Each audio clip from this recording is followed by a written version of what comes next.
Hello everyone! So for today's vlog, let's go to Binmaley Baywalk. So actually nakapunta na po ako dito. Pero this is my first time to vlog this place. So yan. Pagas muna tayo guys dahil medyo critical na yung ating gasolina. Ayan. So today is Sunday. And of course, kailangan muna nating magsimba bago tayo mamasyal. Kasi isa sa mga kinukonsider lagi natin is dapat safe travel. Ayan. So bali dito kami magsisimba guys sa St. John's Cathedral. Ayan. So after here, we go na sa aming destination. So dyan lang kayo.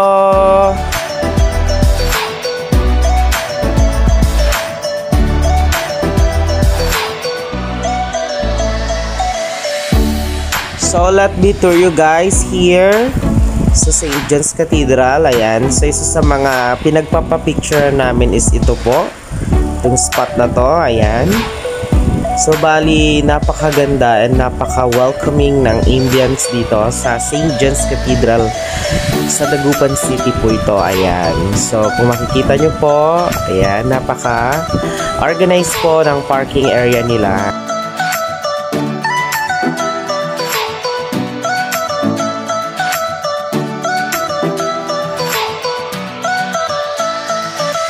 So this time, it's on our way to our destination, going to Binmaley Baywalk.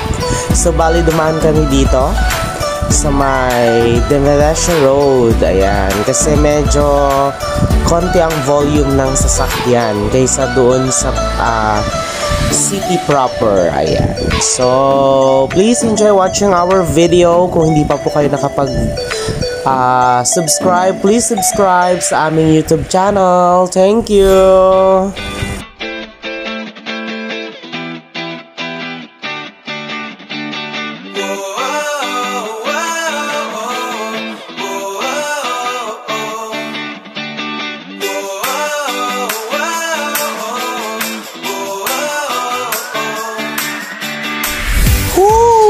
So, ang saya guys. Ayan. So, napakaganda ng view at malayo siya sa stress. Ayan. So, thank you for watching our video. Please enjoy. Stay tuned.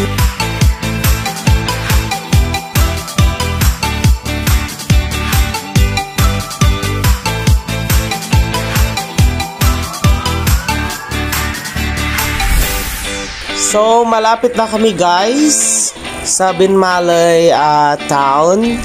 So, ayan, nandito na po kami and we go na to our destination sa Binmaley Baywalk. Ayan.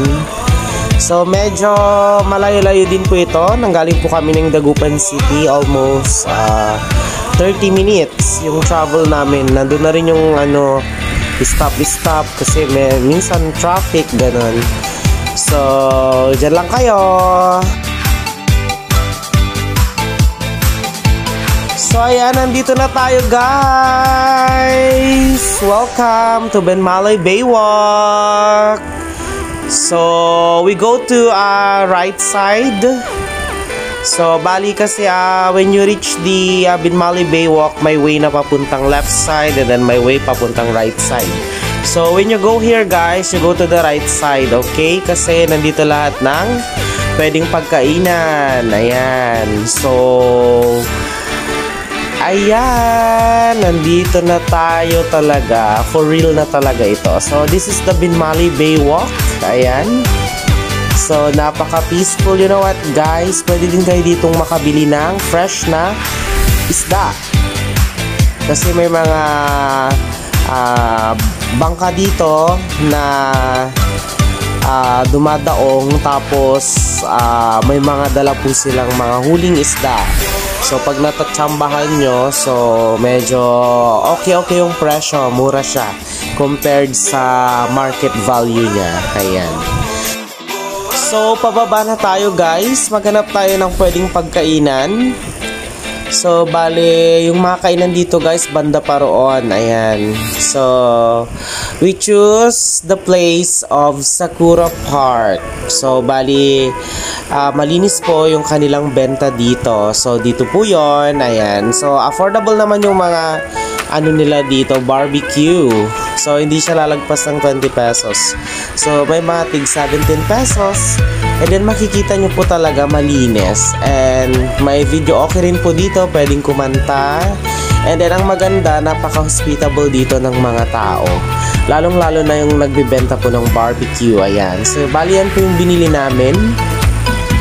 So, isaw, ganon, dugo, and then pork barbecue. So, bali ang nagastos namin dito, lahat-lahat is 150 pesos. May shake na yun guys. Ayan. So, ito yung binili namin. So, for 150 pesos, mabubusog ka na rin guys. Ayan.